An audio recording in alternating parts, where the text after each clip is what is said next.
Hey, what's up mga ka-amaze? Welcome to my YouTube channel. Once again, this is Amazing Marine Vlog. And this afternoon mga ka-amaze, nandito tayo ngayon sa Gate 3 para maghanap tayo mga ka-amaze ng mga applicants na naninirahan dito. Kasi I'm sure napakarami sila dito naninirahan galing pa sa iba't ibang lugar mga ka-amaze. So samahan nyo ako ngayong hapon mga ka-amaze at pupuntahan natin yung mga posibleng kanilang mga area kung saan sila dito pwedeng magstay mga ka-amaze.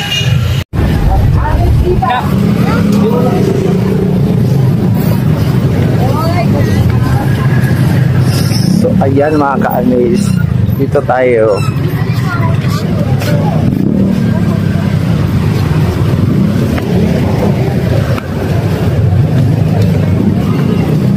Magulo, madaming tao.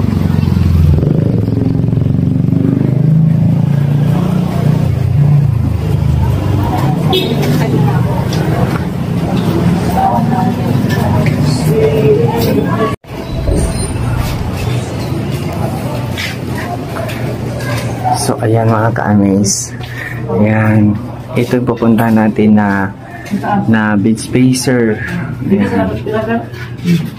Ayan mga ka-amaze. Hi, magandang hapon sir. Magandang hapon sir. Ayan, so try natin silipin mga ka-amaze. Napakahirap din pala mga ka-amaze. Ayan, ito. Sige.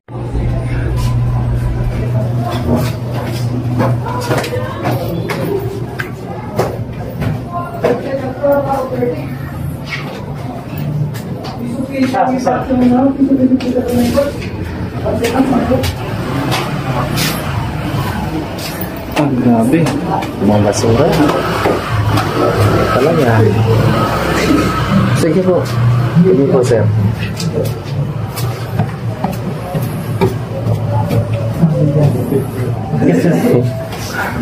Afternoon sir. Afternoon sir. Batak na, yung kasama ko. Lakas na. Easy lang yung 50.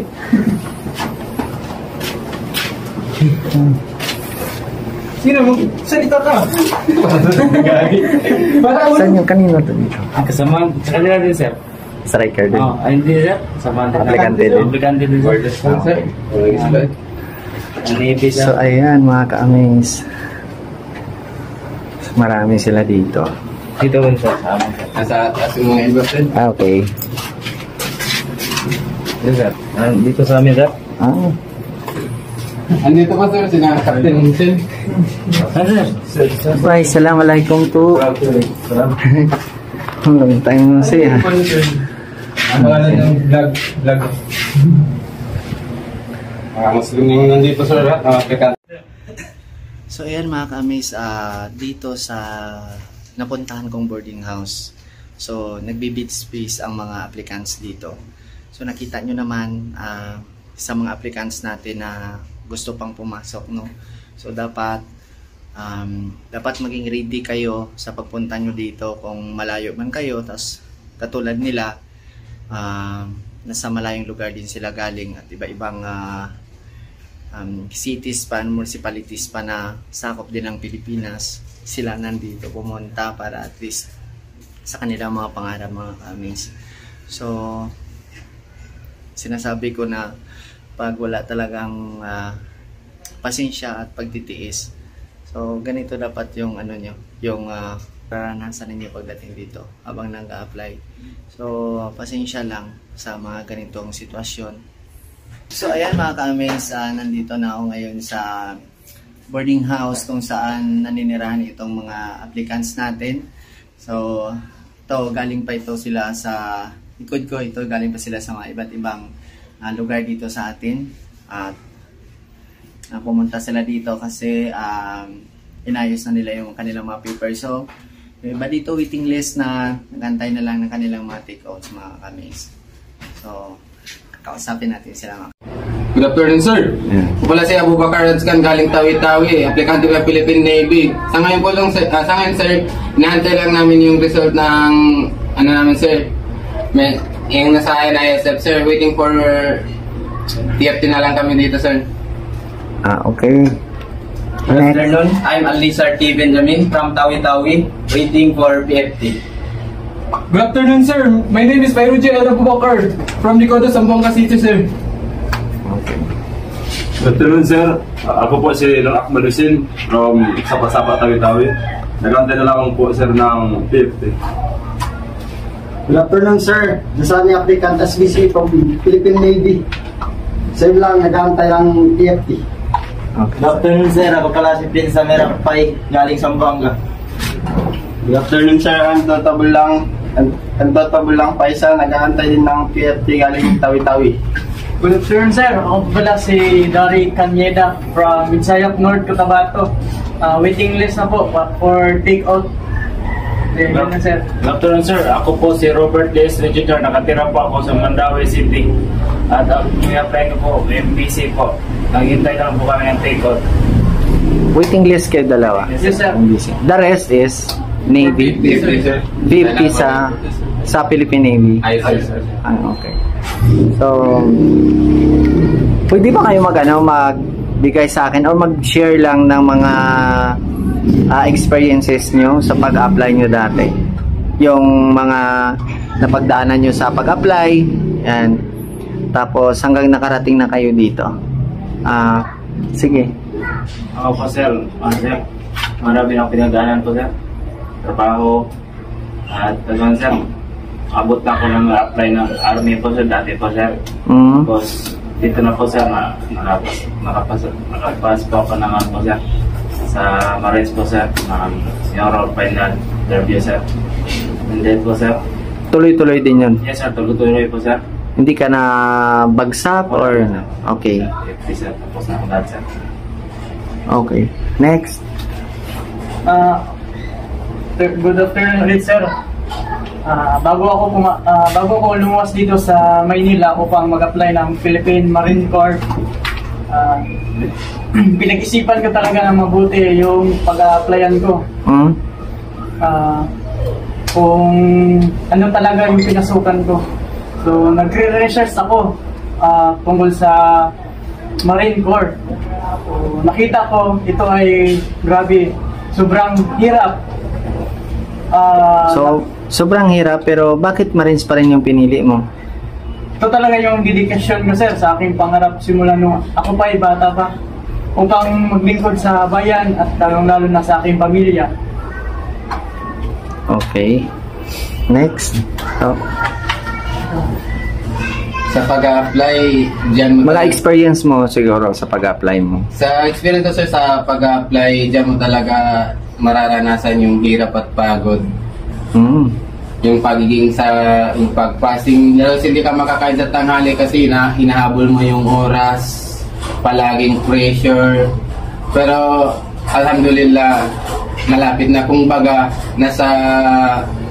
sabi nga nandun sa amin sa Zamboanga, last time na nagbili ka sa amin sa Zamboanga, nasa 90% na kami. So, Inshallah, makakapasa kami dito sa BFT, waiting for finalisting na. Papala rin kami. Pero sa pag-apply, mahirap talaga. Pero kasi kailangan. Okay.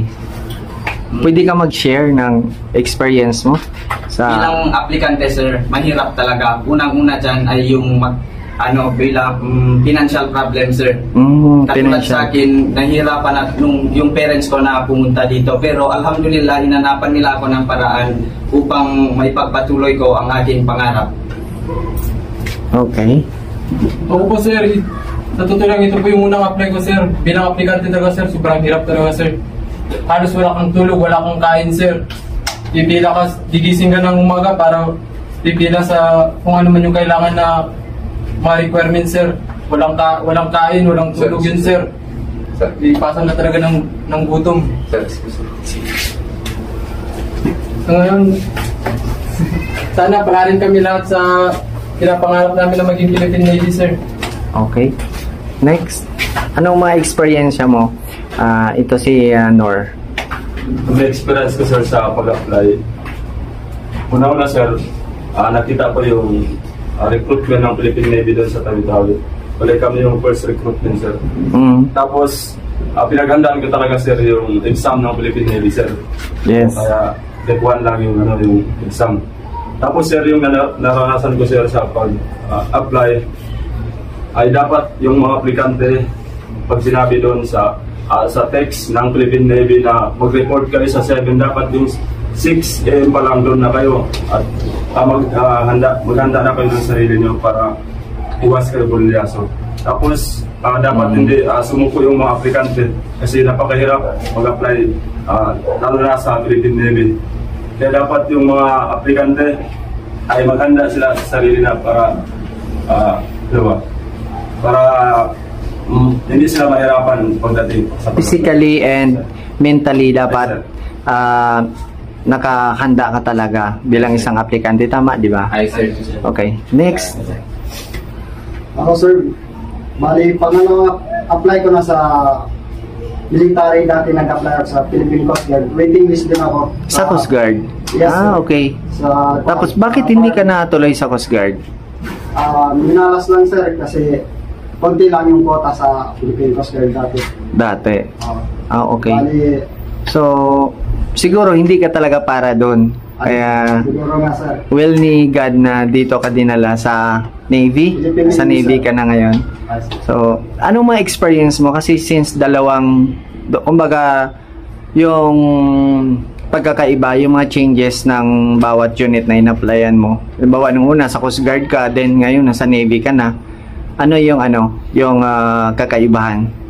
Bali, sa first apply ko sir, nahirapan ako, pero sa second apply, dahil nakakuha na ako ng experience. Idea.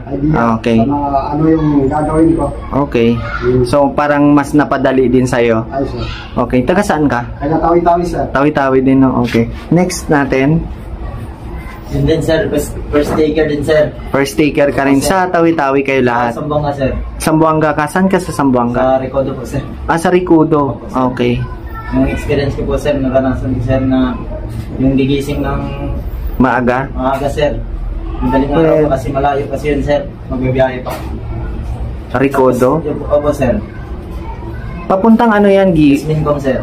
Okay, West Mincom. Okay. West Coast. Di papunta doon sa ano. Okay. Tapos sir, yung mayalong ka ba at parang ma-stress ka din sir. Pero laban lang sir, huwag susuko. Okay, very good. Next. Sa akin naranasan siya bilang isang aplikante, dapat talaga tayo na magsakripisyo sa ating buhay. Dapat tayo marunong magkisama sa ating mga aplikante dahil ito... Same applicants din, no? Opo. Yes. Kasi dito tayo nagsisimula sa aplikante. Okay. Magkisama sa ating mga kagaya din natin mga aplikante para kasi Tamil ka, malay mo magkakabats kayo lahat. So, at least meron na kayong camaraderie or what I mean yung banding na kumbaga, yung katulad nito, magkasama kayo dito sa boarding house, yung mga experience nyo dito na mahirap, at least kumbaga, ito din ang magbibigay sa inyo ng magbibigay din sa inyo ng magandang relationship bilang applicants, and at the same time kung magiging magkakabats kayo someday, kumbaga kasi kakilala nyo na yung bawat isa na kasama mo na, di ba? So kumbaga hindi na kayo mahirapan sa pagtitreat sa isa't isa. So kasi nga nagkasama na kayo, tama? Okay. Sa ikaw naman, sa Marines ka, no? Di ba? Aplikante ka sa Marines. So bali kayo is dalawa lang na aplikante sa Marines. Okay. So waiting list na rin kayo. Sila, yung sa Navy is 450. Ganito, anong mga preparation nyo sa, siguro, mga preparation nyo sa, sa sarili nyo, since kayo sa Philippine Navy is 450. Anong Sir, yung preparation namin, lalo na physical fitness test kasi yan, sir. Sa ngayon, sir, kauwi lang namin yung galing jogging yan, nakasapatos pa. Okay. Galing kayo sa loob? Sa loob kayo nagja-jogging? Sa Oval or sa BGC. Okay. Yung preparation namin ngayon sir is yung physical, push up, set up, para makapasa kami dito sa... Dapat kasama pa yung pull up. I don't know kung kasama din sa Navy yung pull up. Pero parang wala na sir, push wala up, sa inyo. Kasi ang pagkaalam ko naman sa Marines is kasama talaga yung pull up. May pull up sila. May pull up sir. So, Kasi parang push up, set up, pati jogging. So,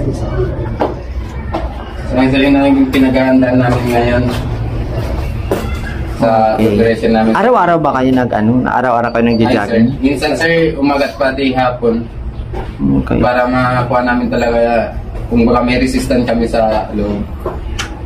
May mga since taga Tawi-Tawi kayo or kapatid natin na mga Muslims kayo lahat, pure ba kayo na Muslim? Ay, sir. Kayo lahat, pati sa Zamboanga. Yes, sir. Kasi alam ko yung pinakamagagaling nyo na mga skills kasi yan, skilled kasi sila pagdating sa volleyball kasi since na-assign kasi ako doon dati sa Hulo.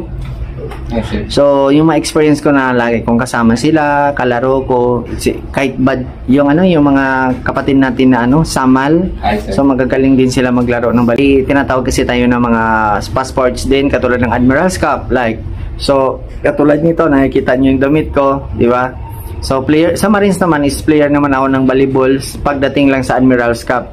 So, someday, kung magkikita-kita, parang ganun, magkakalaban.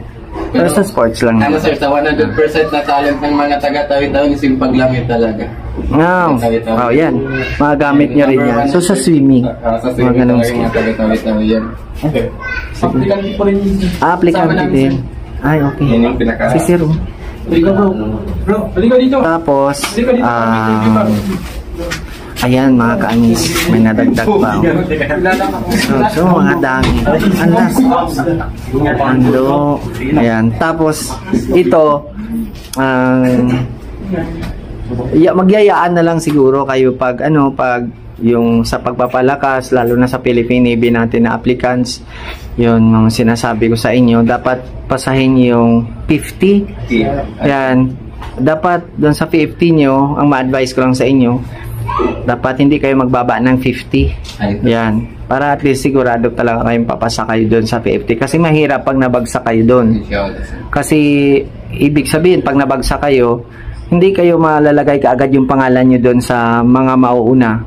Diba? Kasi may retake pa kayo. Mahirap din kasi mag-retake. Paano kung matagalan naman yung schedule ng PFT? So yung mga nauuna, mauna din silang matapos. Or may tendency din na baka hindi pa kayo magkasabay-sabay kung mauna sila ng take out. Ganon lang din naman yan. Wag nyo lang walain yung sa ngayon yung focus lang kayo sa goal nyo, di ba? Ay, sir. Na makapasok. Syempre alam ko naman na mahirap yung sacrifice na ginawa ninyo, di ba? Yung mapalayo kayo ngayon. First siguro kayo na mapalayo ng matagal sa mga magulang nyo, kapatid nyo, di ba? Tama? So, ganun talaga. Pag may pangarap kayo, hindi nyo lang hindi nyo pagsukuan. Kahit nabagsak man kayo, bumangon lang kayo ulit, tuloy nyo lang yung pag-apply, di ba? Pero alam ko wala na kayong problemahin dito kasi natapos nila lahat yung mga medical nyo, okay na. So 15 na lang, after ng 50 mga na lang yan deliberation na lang, then okay na yun, or na. So ito si Nor, yan, si Hussein, subscriber ko na siya before pa, unang-una pa lang, yan. So hopefully someday mabisit ko yung Tawi-Tawi kasi nung pumunta yung batalyon namin doon, hindi ako nakasama. Sino yung huling dumating? Si Rex, sir. Rex.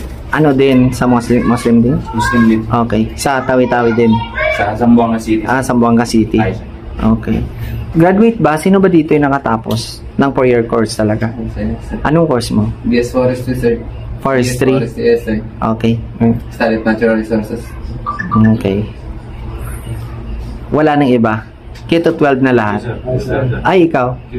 Keto 12 ka lang din. Okay. Yung mga skills nyo, sino mo yung mga skills? Driving and sito lang. Driving and sito. Ano pa? Welder.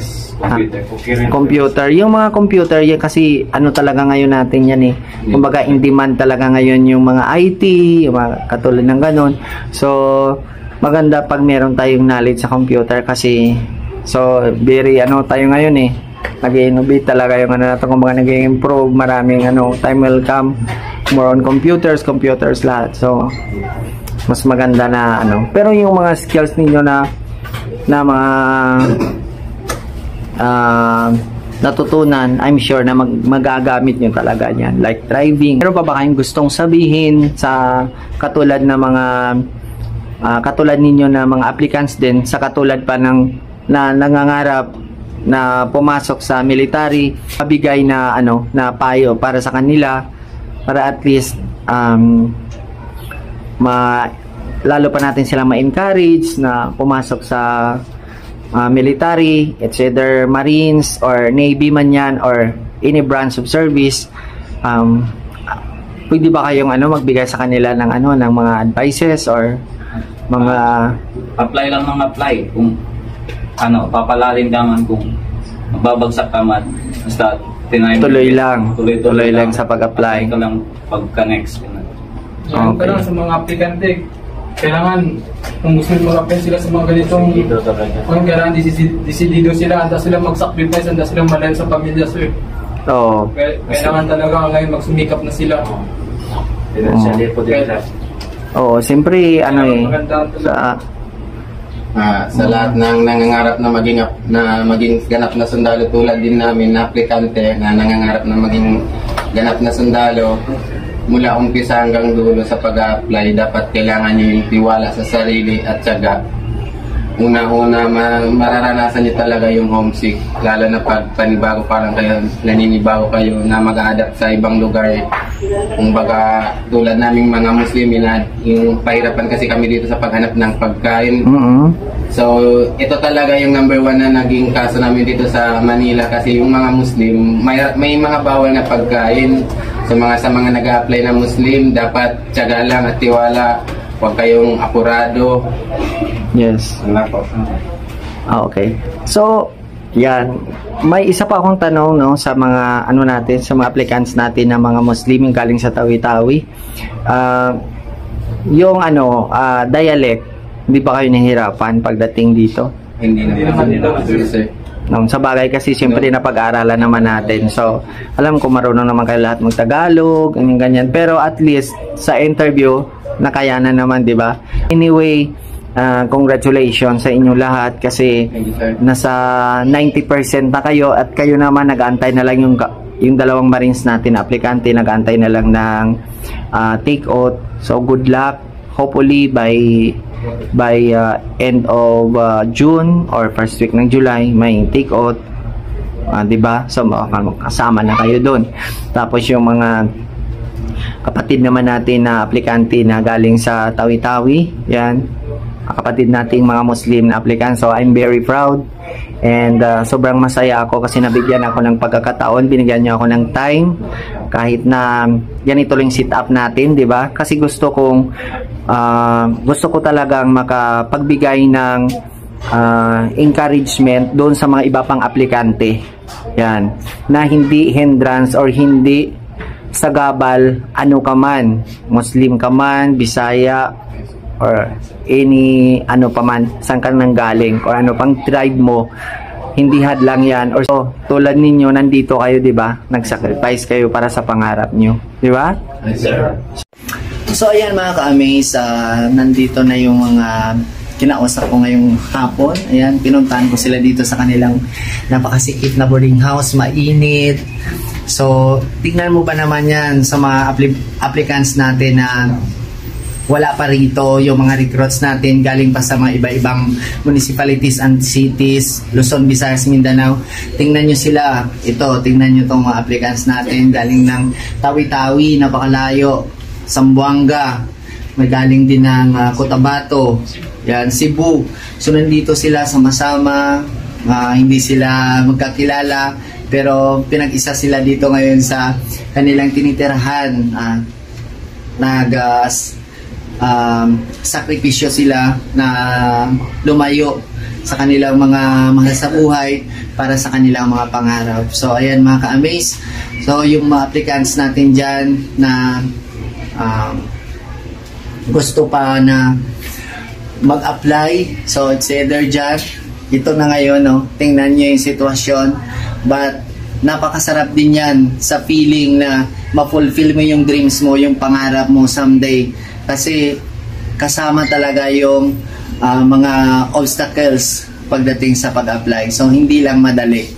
Kumbaga, kung oras mo talaga. Kahit ano pa yung mangyari para sa pangarap mo, mangyayari talaga yan pag pinagsikapan mo yan. Okay? Huwag natin basta-bastang bitawan or ano man yung maranasan natin sa buhay. Thank you at maraming salamat. God bless us all. Thank you for watching Marine Vlog.